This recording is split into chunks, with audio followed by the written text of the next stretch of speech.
کہ معنی کیا پہلے بھی جانتے ہوئیں گے لیکن عمل نہیں کرتے ہوئیں گے.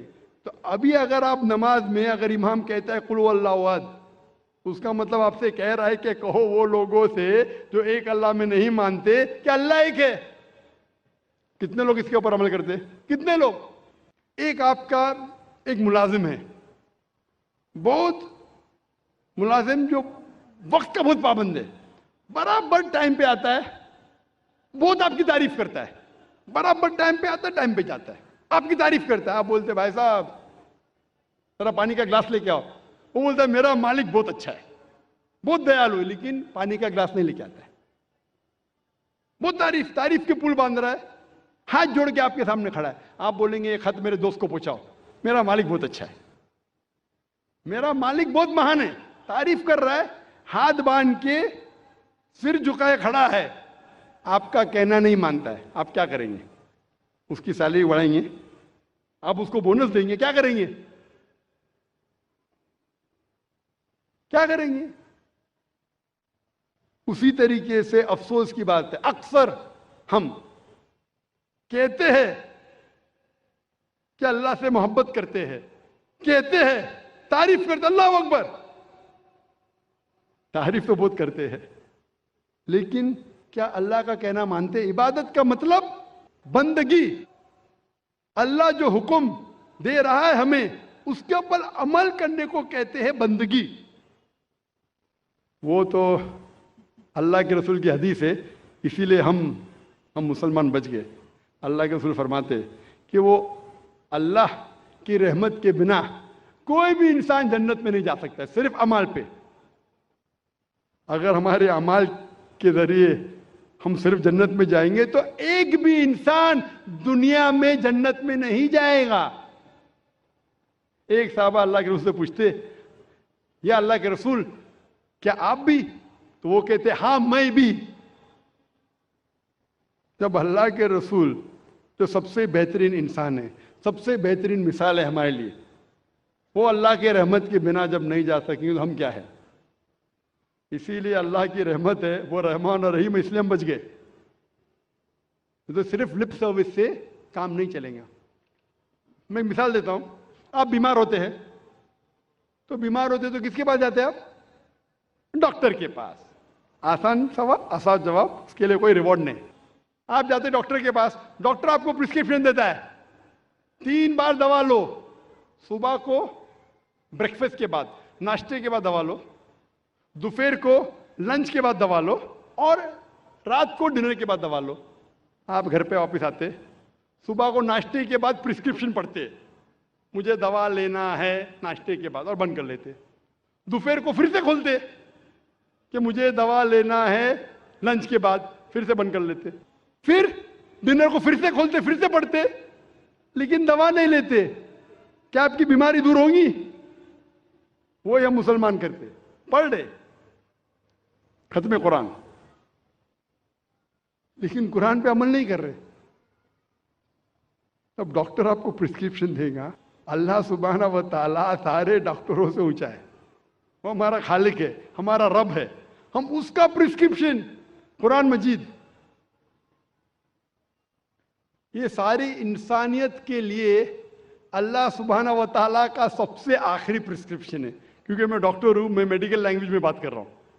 کون مجھے فتوے مت لگانا بھائی، میں اردو زبان میں کمزور ہوں. بولیں گے ذاکر بھائی کہتے ہیں پرسکرپشن ہے. یہ اللہ سبحانہ و تعالیٰ کا، ہمارے خالق، ہمارے مالک کا پرسکرپشن ہے، آخری پرسکرپشن ہے سارے انسانوں کے لیے. اس کو پڑھو، اس کے اوپر عمل کرو، انشاءاللہ آپ ہدایت پائیں گے.